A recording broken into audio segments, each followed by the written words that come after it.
August నెల 24 తారీఖు 2026 సంవత్సరం సోమవారం నాడు వృషభ రాశి దినఫలితాల గురించి తెలుసుకుందామండి. ఈలోగా మా వీడియోస్ మీకు నచ్చినట్లయితే లైక్ చేసి సబ్స్క్రైబ్ చేసుకోండి. పక్కనే ఉన్న బెల్ ఐకాన్ని క్లిక్ చేయండి. ఇప్పుడు మనం వీడియోలోకి వెళ్ళిపోదాం. ముందుగా వృషభ రాశిలో ఉండే నక్షత్రాలు వచ్చి కృత్తిక 2, 3, 4 పాదములు, రోహిణి 1, 2, 3, 4 పాదములు, మృగశిర 1, 2 పాదములు ఉంటాయి. వృషభ రాశి వారికి సోమవారం నాడు గోచార రీత్యా జరగబోయే శుభ అశుభ ఫలితాలేంటో ఇప్పుడు మనం చూద్దాం. వృషభరాశి వారికి సోమవారం నాడు మీరు యోగాతో ధ్యానంతో రోజుని ప్రారంభించండి. ఇది మీకు చాలా అనుకూలిస్తుంది మరియు మీ యొక్క శక్తిని రోజంతా ఉండేలా చేస్తుంది. మీరు కార్డుల్ని బాగా ఆడితే ఈరోజు మీరు అదనపు సొమ్ముని సంపాదించుకోగలుగుతారు. పిల్లలపై మీ అభిప్రాయాలను రుద్దడం వారి కోపానికి కారణమవుతుంది. వారికి అర్థమయ్యేలా చెప్పడం మెరుగు.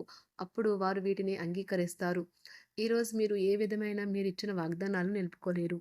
ఫుల్ వీడియో కావాలంటే వీడియో కింద లింక్ పెట్టాను, క్లిక్ చేయండి.